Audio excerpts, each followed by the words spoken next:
tight window, incomplete. Quinton Flowers nearly got picked by Shaquem Griffin. Shaquem Griffin, great versatility. We've been talking about the big man inside. Tristan Hill just getting the push, continuing to work, forcing the bad pass.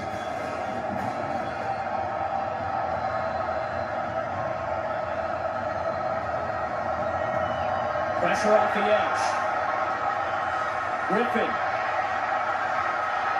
Third time won't down, but now he goes down, does Flowers. Relentless effort by Shaquem Griffin, the American Conference Defensive Player of the Year. I study a lot of players on tape. I don't know if anybody gives the all-out effort that you see from Shaquem Griffin. You see the speed rush, he misses once, he doesn't give up, he keeps coming, he keeps fighting. The leader of this UCF football team, the leader of this defense, and one of the best stories you'll hear about in college football.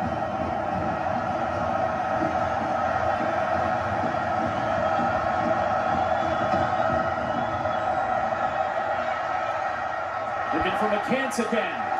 Incomplete. Good coverage by Novell Clark. Shaquem Griffin was the stud on that third down play.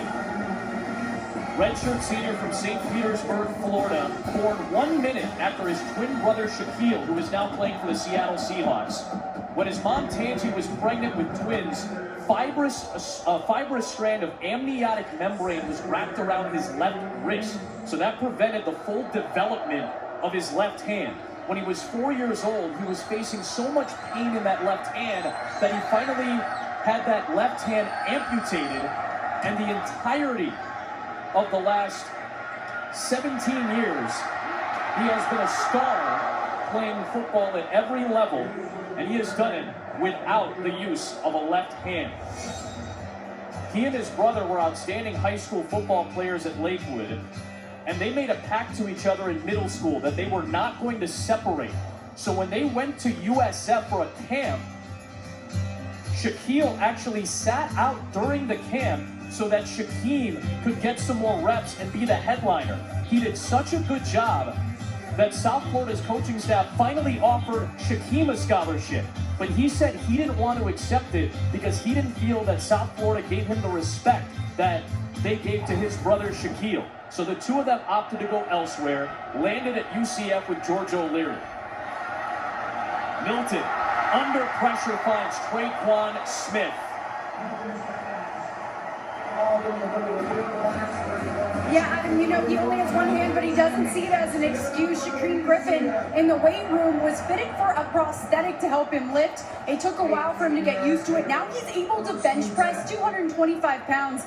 He can do pull-ups, push-ups, bicep curls, anything with that left arm. And he refuses to wear the prosthetic anywhere but the weight room, saying he doesn't need it. His dad, Terry, would actually come up with different contraptions when he was in high school so that he could lift weights and do push-ups and do bench presses.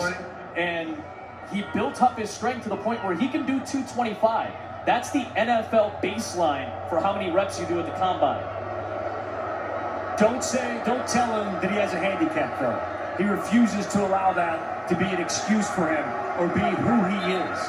He has fought, he has been through struggle, he's been through tough times to put himself in this position. Doesn't feel sorry for himself, and he doesn't want anyone else to feel sorry for him. And every time he takes the field, whether it's on the practice field or whether it's on the game field, all that emotion, all those people that have talked about him, that have told him he couldn't do it, he uses that as energy, as motivation. And that's why when I popped the tape on, never seen a guy play with as much effort and as hard as Shaquem Griffin. Second down and 12 for UCF. Milton, pressured, incomplete.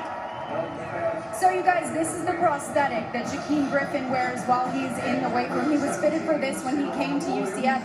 You can see there's a clamp here, and that connects to any kind of bar when he's doing, you know, weight He's doing bench presses, he's doing curls, things like that. And when he was able to do his first pull-up, his mom cried because that was a momentous thing for him.